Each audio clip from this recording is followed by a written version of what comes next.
Shall I rent my property on Airbnb as a vacation rental, or give it to a company that does vacation, holiday home rentals, or shall I lease my property on longer term, probably semi-annually or annually? That's a question we all ask ourselves. And today, on The Brief, I'm Makram Hani, analyzing property so that you can be more informed in a scientific manner. What works better? What makes me more money? Every single landlord of us wants to make the higher return possible on his property, the higher cash flow possible on his property. Most of us have mortgages, especially those who listen to me. So what would be the right approach? Things you need to consider are the following. Item number one, what are the costs that are attached to a holiday rental? So you take the costs because they're much higher and they're much different to a long-term rental on a property. You take the costs and remember you need to reduce them from what you expect to earn as a holiday home. Now, for a long-term rental, you get the rent set up front, so you're less or you're more immune to market conditions and to changes in the market.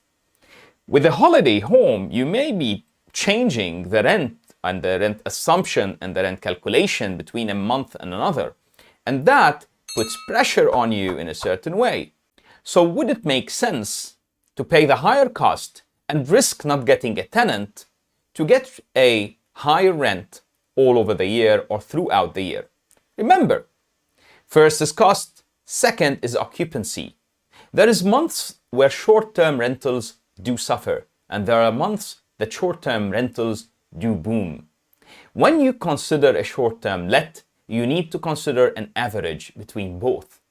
You need also to consider a maximum occupancy of 75 to 80%, and I prefer to go with the 75% number. You tell me my short-term lets company can get me a 95% occupancy. I tell you that's possible, yet that's not the rule. We don't do our assumptions based on that. What we do our assumptions based on is the standard in the market, which is between 70 and 80, and I call it 75 and 80 for ease of calculation and to make sure that we're conservative, yet not so conservative. We take the room rate and the rec rate possible. We discount from it the management fee, which is much higher than long-term rent. We discount from it all the other costs that are attached to that, because remember, with a short-term let, you have too many other costs compared to a long-term let, similar to the electricity, the air conditioning, the water. All of those are costs that do stack up, and sometimes you pay also for cleaning, check-ins, check-out, and upkeep of the property will generally cost you higher. So, does it still make sense to go for a short-term let? You have another element on the table, which is risk. As we know, we can't eliminate risk. We need to mitigate risk. Somebody should pay for it. Somebody should buy the risk. Will it be you, or will it be the tenant who pays you rent for it?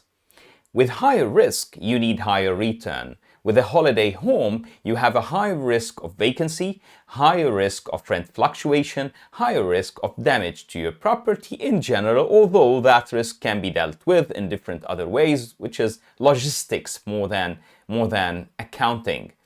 However, that is risk that you don't have with a long-term rental, or you don't have at the same level. Will the holiday home let pay you as much?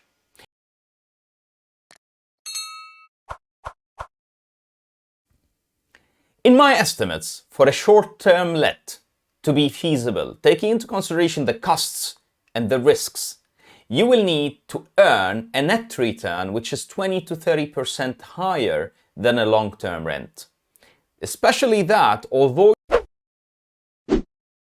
the gross revenue from a short-term let may be double a gross revenue of a long-term let, the net rental return in most of the times may be similar or slightly higher. So for you to decide if the property is feasible to be let on short term, you would need to do your calculation and make sure that you have a 20 to 30% difference. Now, do you value your risk at 10%, at 5%. If you value your risk at 5%, then 5% plus a little bit as a margin may be feasible for you to do it. My risk taking at that level is 20 to 30%. So I break even, in my view, on a short-term let compared to a long-term let whenever I get 20 to 30% higher on the short-term let side.